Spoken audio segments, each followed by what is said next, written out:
story starts with me accidentally typing my name into Google and inadvertently pressing search and discovering that another John Ronson had started tweeting on Twitter, and his handle was John_Ronson, and his avatar was a photograph of my face.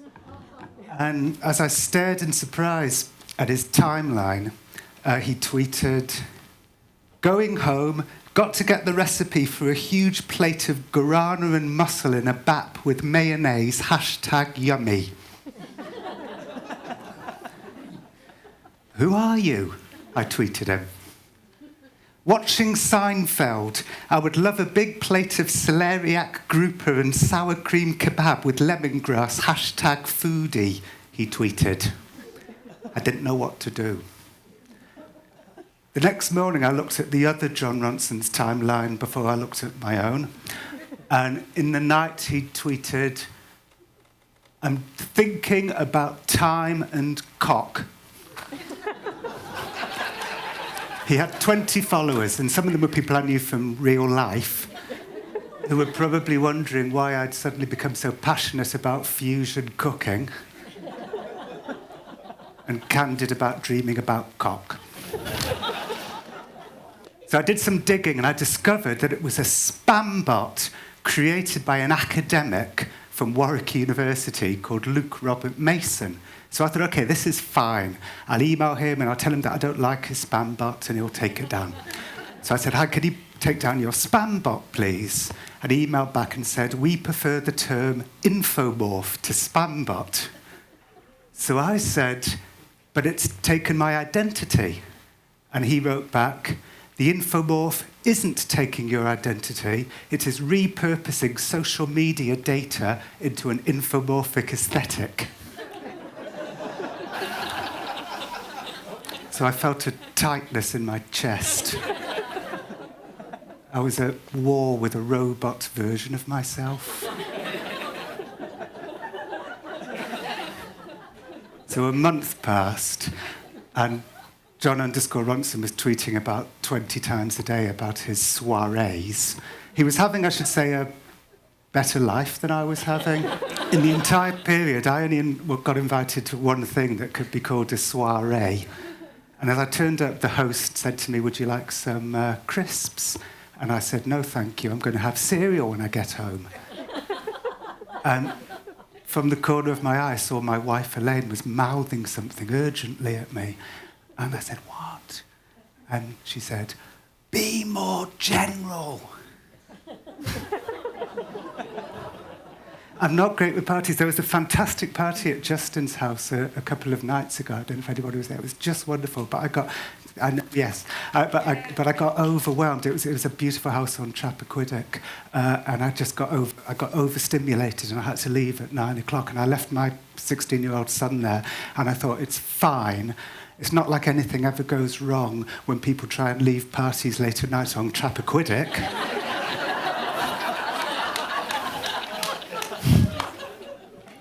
So I emailed Luke Robert Mason, and I said to him, "Look, if you won't take down your spam bot, maybe we can at least meet, and I can film the encounter and put it on YouTube, and you can describe, your feelings, and I can describe mine." And he said, "Yes, we'd love to talk to you about the infomorph." And I said, "That's great. I'd really love to hear about the spam bot." And so he turned up with 2 other academics, and I've got a short clip of my meeting with the 3 spam bot men. Are you going to ring up the London phone book and insist that all the people who have the same name change their listings to, there's something... No, because they didn't choose to call themselves John Ronson because of me. Yeah, but you're choosing to call this John Ronson because of me. You seem to be saying there is only one John Ronson and I'm the real John Ronson. You're kind of proposing yourself as the real McCoy, as it were, and you want to maintain that authenticity. And I think we feel annoyed with you because we're not quite persuaded by that. We get the feeling that you're not so much saying, "I want to maintain my integrity and authenticity as the real John Ronson." we think there's already a layer of artifice there, and that what you're saying is that it's your online personality, the brand John Ronson, that you're trying to protect, yeah? No, it's just me I mean, tweeting. it's not you. No, you're you. We've met you. Now, today, we're meeting face-to-face, person-to-person. The internet is not the real world. Yeah, but I write my tweets and then I press send. Mm-hmm. So it's me on Twitter. That's not academic. That's like... I think to take it back to where it It's came not from. postmodern. It's just a fact of it. This is bizarre. I find it really, really strange the way you're approaching it. You must be one of the very few people I've ever come across who's chosen to come on Twitter and use their own name as their Twitter name. I don't really know anyone who does that. And that's why I'm a little suspicious of your motives here, John, because that's why I say I think you're using it as brand management. That's why you're using your own name. You know what? And I have therefore- never used the term brand management in my life. I've never used that phrase in my life. But I just get the sense of why would you use your own name? You come from a whole That's different language to me. These words that you use are a completely different language. Uh-huh. And that's the same about this spam bot. Its language is completely different to mine. Yeah, Yeah. definitely.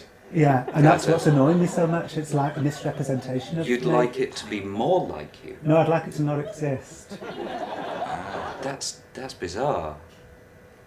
Then I'd like it to not exist. Yeah. Why? Because I don't know, I find something quite psychologically interesting about that. Why? There's a kind of interesting, kind of uncanny sense of, I don't know, I find that quite aggressive almost. Like you'd like to kill these algorithms.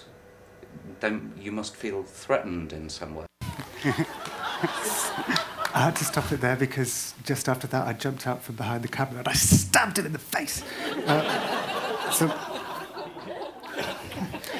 after the interview was over, I staggered out into the London afternoon and I dreaded uploading the footage because I'd been so screechy. I was very screechy in other parts of the interview. I imagined comments mocking my screechiness. So I posted it, and then I left at 10 minutes, and then with apprehension, I had a look at the YouTube comments. And the first one read, "This is identity theft. They should respect John's personal liberty." Wow, I thought cautiously. Somebody should make alternate Twitter accounts of all of those ass clowns and constantly post about their strong desire for child porn. I grinned. "These people are manipulative assholes," read the third. "Fuck them, sue them, break them, destroy them. If I could see these people face to face, I would say they are fucking pricks." I was giddy with joy. I was Braveheart striding through a field, at first alone, and then suddenly hundreds are marching behind me. Vile, disturbing idiots playing with someone else's life and then laughing at the victim's hurt and anger, read the next comment. I nodded soberly. Utter hateful assholes, read the next. These fucked up academics deserve to die painfully. The cunt in the middle is a fucking psychopath. I frowned slightly. I hope nobody's going to actually hurt them, I thought. Gas the cunts. I won. At the same time, I was at a friend's house and I saw that she had on a shelf a copy of the DSM, which I'm sure a lot of you know is the Manual of Mental Disorders. And it used to be very slim back in the 1950s. It was just a pamphlet in the 50s. There were very few disorders back then. And then it grew, and now it's 886 pages long. And it lists every known mental disorder, and there's currently 374 mental disorders. So I was leafing through the book wondering if I had any mental disorders, and it turns out that I've got 12. I've got generalised anxiety disorder, which frankly I didn't need a book to tell me. I've got nightmare disorder, which is categorised if you have recurrent dreams of being pursued or declared a failure. And all my dreams involve people failure. I've got parent-child relational problems, which I blame my parents for. Much later, by the way, for my book, The Psychopath Test, I met the man who turned the DSM from a pamphlet into a book. Probably the most important psychiatrist in American history after Freud. His name was Robert Spitzer. He's at Princeton. And his theory, see, he grew up hating Freud. His mother was very unhappy, lived unhappy, died unhappy, and he couldn't, there was nothing that any Freudian psychoanalysts could do. And so he grew up with this intense hatred of Freud. And when he took over the DSM, he decided that it would be his job to eliminate Freud from psychiatry and replace Freud with something more scientific sounding, checklists. So what he did was he got all the like-minded psychiatrists and psychologists into a room and at Princeton, and he'd say, at Columbia actually, and he'd say, has anyone got an idea for new disorders? And so I got one, bulimia. And he'd go, what's his overt characteristics? He'd go, and he'd kind of type it into a typewriter, and that's how bulimia came to be invented. That's how ADHD ended up in the DSM. So when I met him, I asked him, were there any proposed mental disorders that you rejected? And he said, yeah, there was one, atypical child syndrome.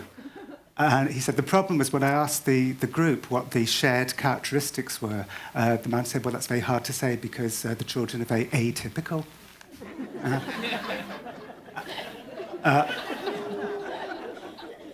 So I completely understand why Spitzer did what he did, because all that Freudian sleuthing around the unconscious, seemed pseudoscientific to him. But the upshot of turning, and as Brian said before, there's an awful lot of very, very positive things about diagnoses, but the negative characteristic is the fact that people are getting labelled all over the place. Since DSM-5 came out, more than 50% of Americans now have been diagnosed or diagnosable with a mental disorder. So being not normal is the new normal. And really the worst thing that's come from this actually happened here in Massachusetts, in Boston. There was a psychiatrist at a hospital in Massachusetts who created a new disorder called childhood bipolar disorder, where children as young as 4, who are obviously too young to even take part in their own diagnoses, were being labelled as bipolar and were given antipsychotic medication, when in fact they were just presenting with temper tantrums. And one little girl called Rebecca Riley was given an overdose of her antipsychotic medication and died. She was 4 years old. And so really that's what happens when checklists and diagnoses are allowed to flourish uncontrolled. And the reason why I say that in the same talk as the spam bot men is because I think that my response and my supporters' response to the spam bot men is kind of a similar thing. And I wanted to end, I know I'm ending the conference, and so I wanted to end it with something that I wanted to get right, so I wrote it down. This is like a kind of retro teleprompter. I said the problem really with our response to the 3 spam bot men was that we became the people in the lithographs being ribald at whippings, because we seem to love nothing more than to declare other people insane. We love to reduce people to their outermost aspects, to the aspects of their personalities that might be labelled mental disorders. All this is creating a more conservative, conformist age when we reduce people to the worst tweet that they ever wrote, or we reduce them to their flaws. It feels like an escalation in the war on human nature and its flaws. Look, we're saying, we're normal. This is the average. We are defining the boundaries of normality by labelling those on the outside of it.